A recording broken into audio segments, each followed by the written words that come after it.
Clayton, here we are on the eve of another Premier League, your third one. Are you sweating a little bit? Yeah, 100%. I sweated a hell of a lot, not a little bit. Yeah, you know, it's an honour to be in it for third year running. So yeah, I'm looking forward to this big time. You know, after Sunday in the Masters, I lost to Peter. I genuinely thought my chance had gone. But, you know, thank God I've been selected, and that was my aim.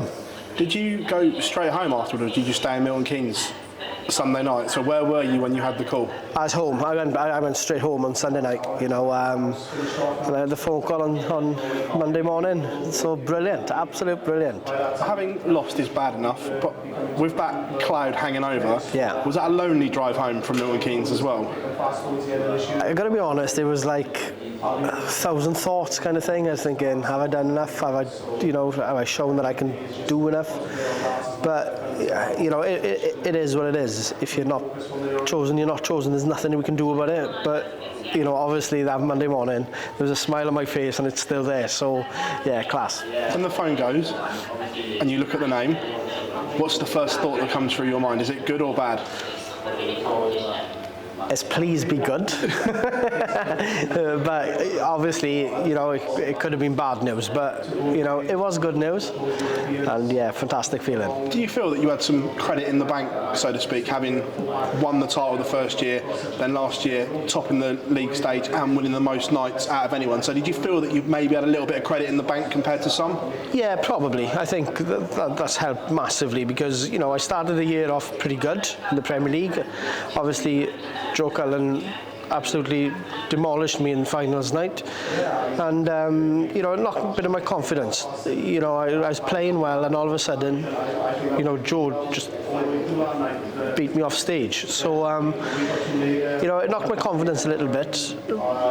But then, you know, the last bit of the year, my games got a bit better, a little bit more consistent. So I think with the previous years, that definitely helped me, I think personally, to get my spot this year. Last year was your first, what we call full Premier League. Although you won it, yeah. It was in a lot different circumstances, behind closed doors in Milton Keynes. What have you learned? And did you maybe not manage your schedule as well as you probably should have last year, where it was all new?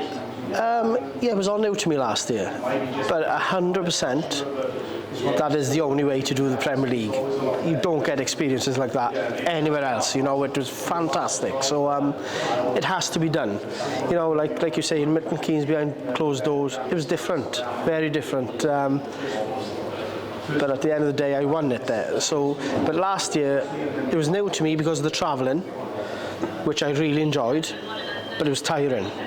This year now, I'll know what to do, and maybe, you know, set my schedule that, you know, try not to be so tired, and especially the middle part of it, because that's when it's hard when you go to an European afterwards. You know, it pulls it out of you. Do you know what I mean? You are tired of travelling. So I've just got to manage things right, and hopefully, you know, I'll be okay. You've done the Premier League circuit. You've done the venues.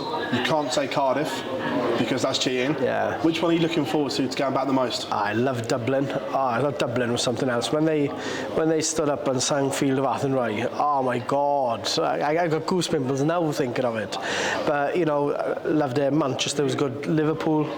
You know, do you know what? I don't think there was a bad one. You know, I enjoyed everyone because everything was different. It was a different atmosphere, different kind of crowds. It was fantastic. Loved every one of them. When they were singing Fields of Athenry, did you change it to Anfield Road? I tell you one thing, right? the goosebumps are still here. So that was, yeah, it was fantastic, fantastic. You seem to be a lot more free. That last year there seemed to be this weight of the world on your shoulders towards the end of the year. Did it feel like that? Because now the ferret's smiling again. This is the Jonny that we saw a year ago. Yeah, I think so. I had a different kind of perspective in that. You know, like the hunter being the hunted was massive. Like, do you know what I mean? I'd never thought that I would get to where I've got. So it was all, like I say, it's all new, and everybody was chasing me. You know, it's great to tell that people are saying that you're one of the best star players in the world, and it's an amazing feeling. But if you're one of the best dart players in the world, everybody are hunting you down, and I think I prefer to be the hunter rather than hunted.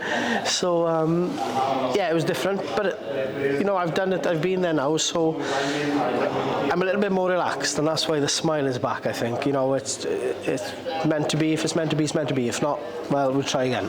We've seen many dart players share moments with their family, like Michael Smith and his boys. We see what they go through.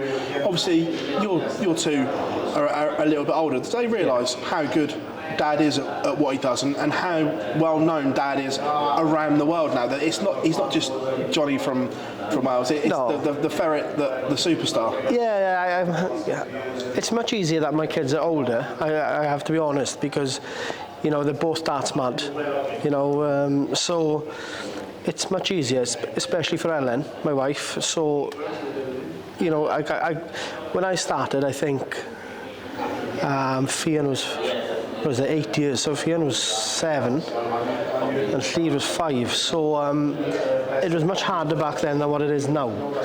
But I wasn't in as many tournaments, so, you know, like, I don't think I would like to put everything, all the pressure on Ellen if my kids were that young now, doing what I'm doing now. You know, it's hard. It's a lonely life for me, but it's lonely for Ellen being home as well, trying to put everything into place with the children. So, you know, on the other thing, you know, they've always got a smile on their faces saying, you know, that's my dad, kind of thing, you know. And, you know, we walk down the street, someone go, that's Jonny Clayton, can we have a photo? And, you know, you look at the kids and they both got smiles. So, you know, it must feel brilliant, and, you know, it feels good to me. So, yeah, I think they like it.